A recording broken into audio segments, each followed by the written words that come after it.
Tonight, a Port Lincoln fisherman disputes a fine from fisheries and a drink driver gets caught near a Broken Hill primary school.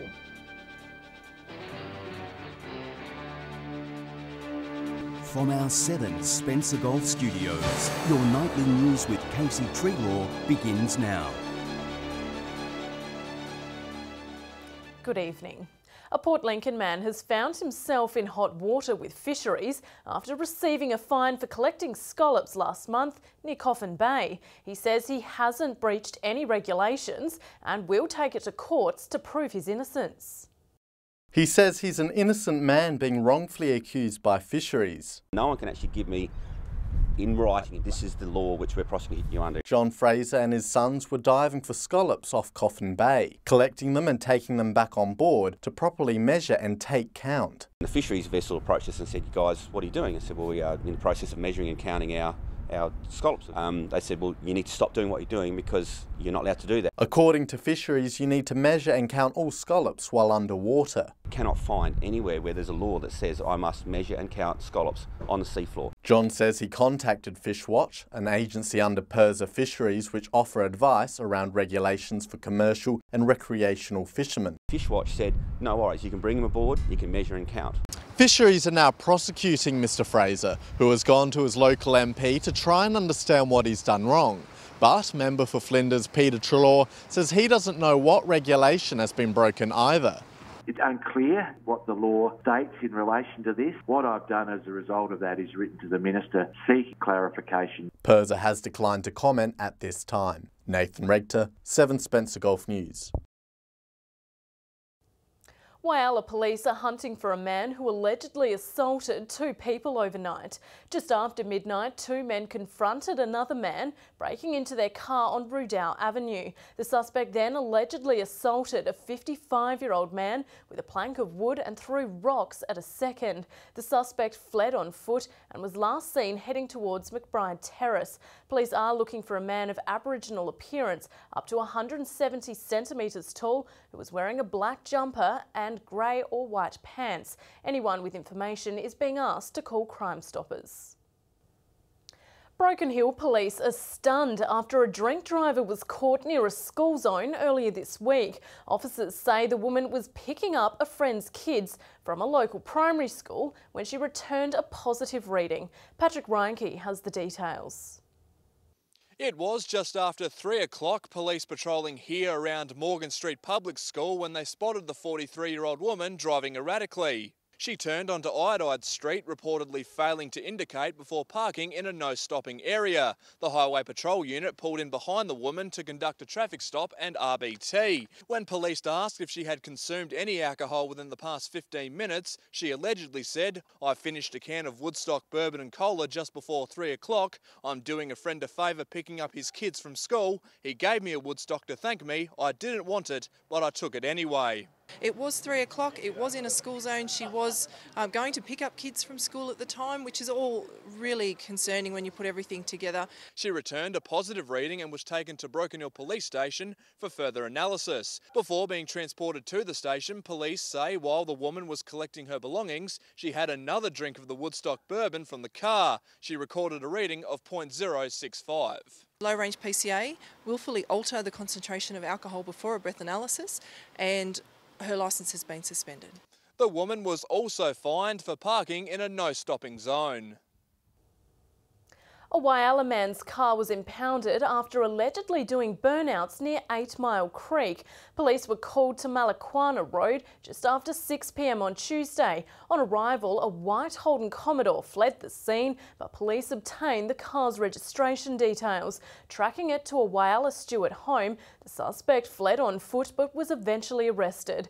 Further checks found the 21-year-old was driving with an expired licence while also allegedly blowing over the legal limit. He was charged with numerous offences and will appear in court at a later date. Independent member for Frome, Jeff Brock, has been approached by members of the South Australian Sheriff's Office over claims of workplace bullying. Complaints of intimidation and harassment has led the MP to trigger a parliamentary inquiry. Alleged workplace bullying within our state sheriff's office. It's led to a parliamentary inquiry into the effectiveness and employment practices of the department, with Jeff Brock kick-starting the investigation after sheriffs across the state reached out to the MP. Well, the Sheriff's Office, which is under the Courts Administrative Authority, I've had people come to me, and I've been working on this for nearly over 12 months now. Allegedly, members of the department were unable to resolve issues of the office internally. People have come to me over the period of time and have had some concerns about the alleged intimidation and bullying by certain levels of management. The Sheriff's Office has issued a warning to staff that those who partake in the inquiry will be named. Yes, they can appear before the committee, but their names will be made public. Now, that there is putting a few people off. The Statutory Authorities Review Committee wish to make it clear that all written submissions will be treated as confidential. Any person or organisation wishing to provide a written submission or to present oral evidence are invited to do so by Friday the 15th of March. Dominic Beaton, 7 Spencer Gulf News. The ballot draw for New South Wales electorate of Barwon was held in Broken Hill today. The random selection process determining what order candidates' names will be when locals go to the polls next month. One by one they were read out, a surprising number of candidates putting their name down for the race for the seat of Barwon, 9 in total. I was a bit surprised, to be honest with you. We didn't know until about 9:30 this morning how many we'd have, and I expected 5 or 6. The draw was held in the Pellew and Moore building, one of 6 polling stations in Broken Hill. All the names were put into the ballot box. It was given a shake and a mix-up before it was time to do the draw. At the top of the ballot will be the Greens candidate Lee Williams. Then it's independent Phil Naden, Broken Hill's Daria Turley representing Country Labor, and Andrew Fleischer from the Liberal Democrats. The area is bigger than Germany. I can imagine that it would be very hard for the candidates to travel the whole electorate to get their word across. Roy Butler from Shooters, Fishers and Farmers has placed 5th. He's followed by Owen Wyman and Marie McDonald-Pritchard from Sustainable Australia. Jason Allen for the Animal Justice Party, with the Nationals' Andrew Shear the lucky last to be read, a placing he's not concerned about. I've had plenty of barrier draws in the past and often get the visitors draw there, so 9 out of 9, that's all right with me. The New South Wales state election will be held on March 23. Patrick Reinke, 7 Spencer Gulf News. Still to come tonight, new technology set to revolutionise the wind farm industry, and a Port Pirie High School to be one of the first to trial Year 7s. Hello again. Wind farms in regional South Australia could soon benefit from new technology that recognises faults in turbines through a listening device. A ping monitor uses aeroacoustics to detect blade damage and will be trialled across the state this year. With blades spanning up to 80 metres long and travelling at speeds of up to 300 kilometres an hour, detecting visual damage in wind turbines is no easy feat. But could the solution to the problem be sound? We're developing a noise monitoring device which is placed at the base of a wind turbine. Adelaide startup Ping, in collaboration with Myriota, has developed the device which listens to the sounds of a turbine and can then detect if there's any faults. If there's any damage, it sounds subtly different to a normal wind turbine blade. Up to 30% of the costs of operating a wind farm are spent on the operation and maintenance. Defects can lead to blade failure, which reportedly costs the global industry $5 billion annually. But this device will have its ears open 24/7. Being able to detect those faults early is really important. The project has been awarded a $180,000 grant from the federal government to trial the devices across the country. 5 wind farms in South Australia are in line to test the technology, including sites in the Upper Spencer Gulf and Mid-North regions. Garth Burley, 7 Spencer Gulf News. John Pirie Secondary School has been shortlisted for a potential pilot program to introduce Year 7 classes into public high schools.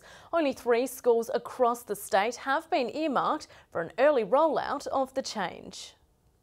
Year 7 students are set to make an early transition to high school. Only 3 schools in the state have been chosen to take part in the program, with John Pirie Secondary School making the shortlist. It will come into effect 2 years prior to the national rollout in Term 1 of 2022, making Port Pirie a pioneer in the state's future education system. The only school in regional South Australia and one of 3 in the state leading the way with Year 7s is an awesome achievement. 5 primary schools will be working in conjunction with John Pirie to ensure that students from across the town have an opportunity to take part. Participation in the program will be voluntary, and its success will be determined by the number of families who submit a registration of interest. What we are about today is announcing an opportunity for students to focus early on in their career choices. Port Pirie schools are already in the process of preparing for the future restructure. We'll also be looking at what we need to do for the graduation aspect for the 6s to go to high school next year. So yes, there'll be lots of preparation. Information sessions will be held for families on March 21 at John Pirie Secondary School. Dominic Beaton, 7 Spencer Gulf News. Year 12 students from Port Augusta Secondary School have paid a visit to the old power station today. It's one of 3 visits to take place on the site over the coming months as part of the school's STEM program. When teacher Shane Loader asked these Year 12 students to find a local issue to investigate, there was one in particular that stood out from the rest. One of the ones that they were really keen to investigate is the remediation of the power station site. As part of STEM learning, these students will collect soil samples and tag areas using GPS to monitor the remediation and revegetation efforts. And obviously things that in the place that they're living do have a lot of relevance to them and they do care. We'd like to show off what we've done because we think we've done a really good job with it. So investigations will be done all over the 273 hectare site. Monitoring the plant growth and what's happened with the ash dam. We want to leave this site in self-sustainable state, so this is a part of them understanding what that means and the process to get there. The data will then be presented to fellow classmates. The real push around STEM education is about solving the problems that the world is going to face. Kids need to know that they can make an impact. And this cohort could be the last to undertake such studies on the recently sold land. Mid-April we'll hope to hand over to CU River with all the remediation work done on the site. Garth Burley, 7 Spencer Gulf News. Budding regional artists can secure funding for their next project thanks to Country Arts SA. 2 grants are available with a local drama group who secured money last year, encouraging locals to apply. Our region's arts sector is a vibrant one, full of talented groups and individuals. However, like other community groups, it faces the same financial pressures trying to turn ideas into reality. Country Arts SA is looking to ease that, with a new round of grants now available. And dream outside of, what's normally understood to be, arts practice. 2 categories are on offer. The Step Out Fund supports individuals or groups partnering with an organisation on a major project, while Step Up will fund smaller programs in people or groups undertaking professional development. Ms Denai says both are deliberately broad. There's theatre, performance, there's live art, there's electronica. While as Deface's youth group secured funding last year, it helped bring its sci-fi parody Area 53 to life, which has just finished a run at the Adelaide Fringe Festival. Deface's Deborah Hughes says without the funding, the show wouldn't have gone on. We wouldn't have been able to do the project without support. Pay for our professional artists to come to Whyalla to work with our young people. Applications for the grants close next Friday. John Hunt, 7 Spencer Gulf News. Stay with us after the break. We hear from our local fishing experts on what's biting in the region, and we'll have the weather details with Britt. Welcome back. It's time now to take a look at what fish are biting around the Spencer Gulf. So excited at the moment, I tell you what. We've had these yellowfin whiting floating around. They're getting up around to 39 centimetres. Most guys are catching them between the first and second creek bank. Some of the beaches are a bit quiet at the moment, so if you've got a boat, you're in with a better chance.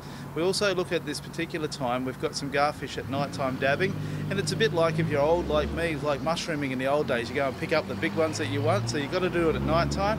Port Broughton on the Pirie side of the shacks is the way to go at this particular stage, but if they are there, they will also be around the Port Pirie area. So, g'day and welcome to this week's fishing tips from Port Augusta to Jewel of the North. Well, a little bit cooler but a lot windier at the moment, so as always try and get out early.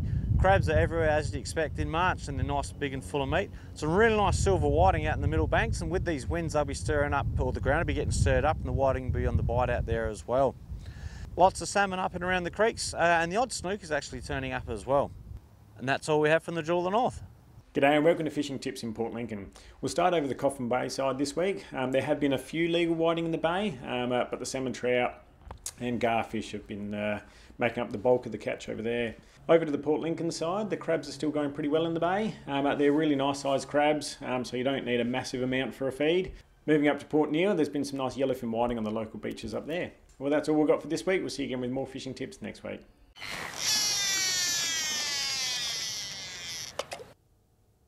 And time now to take a look at what's happening in the weather. Here's Britt.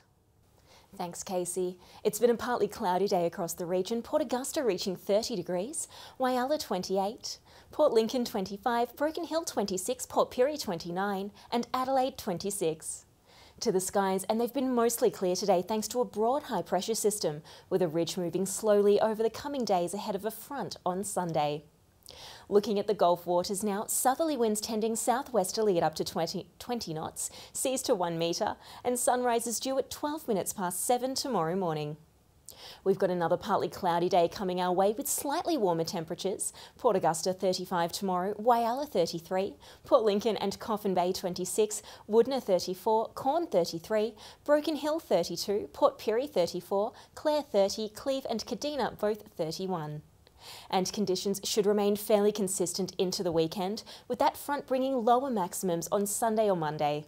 Port Lincoln 26 degrees across the weekend with a cloudy start to next week. Cleve fine and 33 on Saturday, Sunday 29. Woodner 37 on Saturday, back down to 31 on Sunday. Whyalla with maximums in the 30s across the weekend, just 26 on Monday. Port Augusta 37 on Saturday, 35 degrees on Sunday, and a fine weekend ahead for Kadina, 33 on Saturday. Port Pirie sticking in the 30s through the weekend, Monday 28, Clare fine and partly cloudy, 32 on Saturday, Broken Hill 34 on Saturday, 38 on Sunday, back down to a top of 30 degrees on Monday. And that's it for the day's weather, Casey, back to you. Thanks for that, Britt. And that's the local news this Thursday evening. Thanks for joining us. I'll have updates later. Until then, enjoy your evening. Good night.